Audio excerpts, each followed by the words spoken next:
Hi! Welcome to Vinayak star kitchen. ఈరోజు video వచ్చేసి పాలకూర వెజిటేబుల్ కర్రీ. ఈ పాలకూర వెజిటేబుల్ కర్రీని ఎలా చేసుకోవాలో చూపిస్తాను. రుచి మాత్రం అద్దిరిపోతుంది, నిజంగా అంత రుచిగా ఉంటుంది. తప్పకుండా ట్రై చేయాల్సిన రెసిపీ ఇది. ఇది రైస్లోకి, చపాతీలోకి, అలాగే పూరి పుల్కాలోకి సూపర్గా ఉంటుంది ఈ వెజిటేబుల్ పాలకూర కర్రీ. ఒక్కసారి మీరు కూడా ట్రై చేయండి. ఇప్పుడు ఈ కర్రీని ఎలా చేసుకోవాలో ప్రాసెస్ ఏంటో చూపిస్తాను. పాలకూరను నేనైతే ఒక 3 కట్టలు తీసుకొని ఇందులో మనకి కలుపు మొక్కలు ఏమైనా ఉంటే లేకుండా మంచిగా చూసుకొని ఇప్పుడు దీన్ని 2-3 టైమ్స్ వాటర్లో మంచిగా క్లీన్ చేసుకోవాలి. ఆ తర్వాత ఇప్పుడు ఒక బౌల్ తీసుకొని ఇందులో పాలకూర వేసుకొని ఆ తర్వాత 2 గ్లాసెస్ వాటర్ కూడా వేసుకొని పాలకూర మునిగేంత వరకు వాటర్ వేసుకోవాలి. ఇప్పుడు దీన్ని స్టవ్ పైన పెట్టి ఉడికించుకోవాలి. అంతలోపు ఇలా వెజిటేబుల్ అయితే కట్ చేసి పెట్టుకోవాలి. నేను ఒక 2 చిన్నవి బంగాళదుంపలు, అలాగే ఒక 2 క్యారెట్, ఆ తర్వాత స్వీట్ కార్న్, ఇందులోనే గ్రీన్ బఠానీలు. ఇవి ఎండిన బఠానీలను నేను నైట్ అంతా నానబెట్టుకున్నాను.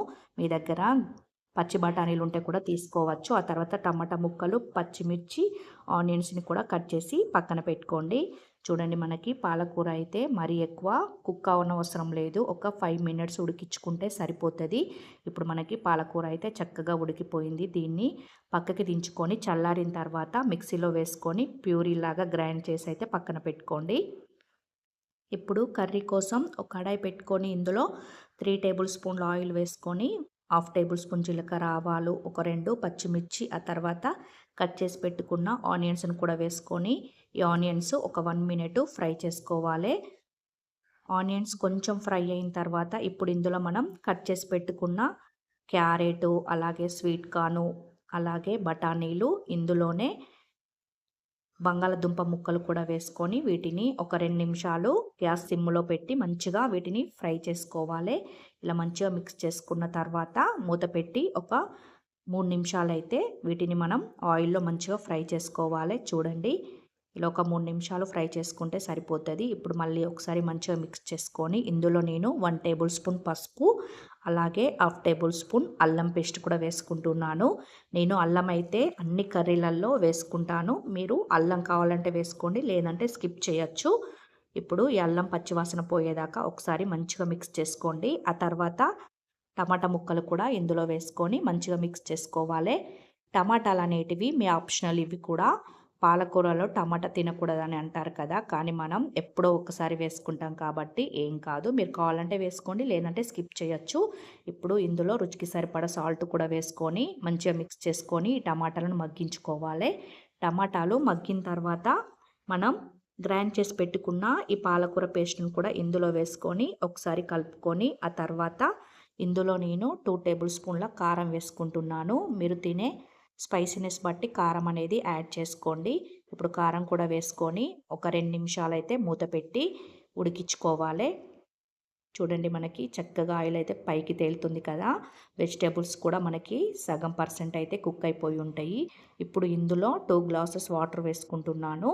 ఇలా వాటర్ కూడా వేసుకొని ఒకసారి మంచిగా మిక్స్ చేసుకొని ఇప్పుడు మూత పెట్టి కర్రీ దగ్గర పడేదాకా ఉడికించుకోవాలి. మీ దగ్గర కావాలంటే మీరు పన్నీర్ వేసుకోవచ్చు, అలాగే ఇంకా ఏ వెజిటేబుల్స్ ఉంటే ఆ వెజిటేబుల్స్ ఇందులో యాడ్ చేసుకోవచ్చు. అలాగే క్యాలీఫ్లవర్ వేసుకోవచ్చు, క్యాప్సికమ్ వేసుకోవచ్చు. ఎవి కావాలంటే అవి వేసుకోండి. ఇప్పుడు చూడండి, మనకి కర్రీ అయితే ఇలా కొంచెం దగ్గర పడిన తర్వాత ఇప్పుడు ఇందులో నేను 1 టేబుల్ స్పూన్ పచ్చిధనియాల పౌడర్, అలాగే కొత్తిమీర కూడా ఇప్పుడే యాడ్ చేసుకుంటున్నాను. ఇలా కొత్తిమీర ముందు వేయడం వల్ల మనకి ఆ ఫ్లేవర్ అనేది కర్రీకి పట్టి చాలా టేస్టీగా ఉంటుంది. ఇప్పుడు ఒకసారి మంచిగా మిక్స్ చేసుకొని మనకి వెజిటేబుల్స్ కుక్ అయినాయా లేదా ఒకటి ఇలా ప్రెస్ చేస్తే అర్థమైపోతుంది. వెజిటేబుల్స్ అయితే మనకి చక్కగా కుక్ అయిపోయినాయి, అలాగే కర్రీ కూడా చక్కగా ఉడికిపోయింది. చూడండి, ఇలా మనకి కర్రీ ఉడికిన తర్వాత నేనైతే 2 టేబుల్ స్పూన్ల నెయ్యి వేసుకొని నెయ్యిలో ఒక 2 ఎండుమిర్చి వేసుకొని ఫ్రై అయిన తర్వాత ఈ కర్రీ పైన వేసుకుంటే ఫ్లేవర్ చాలా బాగుంటుంది. మీరు కావాలంటే బటర్ వేసుకోవచ్చు, ఇందులోనే పెరుగు యాడ్ చేసుకోవచ్చు, అలాగే ఫ్రెష్ క్రీమ్ ఉంటే కూడా యాడ్ చేసుకోవచ్చు. ఇప్పుడు కర్రీ అయితే చక్కగా ఉడికిపోయింది. స్టవ్ ఆఫ్ చేసి అయితే నేనైతే సర్వ్ చేసుకుంటున్నాను. ఇందులో స్వీట్ కార్న్ వేసాము, అలాగే బఠానీ వేసాం కాబట్టి పిల్లలు కూడా చాలా ఇష్టంగా తింటారు, వాళ్ళకి కూడా నచ్చుతుంది. ఈ కర్రీకి అయితే నేనైతే పూరి అయితే ప్రిపేర్ చేసుకున్నాను. ఇందులో కర్రీలో మీరు కావాలంటే మసాలా కూడా యాడ్ చేసుకోవచ్చు. పిల్లలు తినరు కాబట్టి నేను మసాలా ఏం యాడ్ చేయడం లేదు. అలాగే కారమే ఎక్కువ వేసుకున్నాను. మీరు కావాలంటే లాస్ట్‌లో మసాలా కూడా యాడ్ చేసుకోవచ్చు. రుచి మాత్రం నిజంగా అద్దిరిపోయింది. అంత రుచిగా ఉన్నది. మీరు కూడా ట్రై చేయండి. ఈ వీడియో నచ్చినట్లయితే సబ్స్క్రైబ్ చేయడం, లైక్ చేయడం, అలాగే మీ ఫ్యామిలీ మెంబర్స్‌తో షేర్ చేయడం మర్చిపోకండి. Thank you for watching.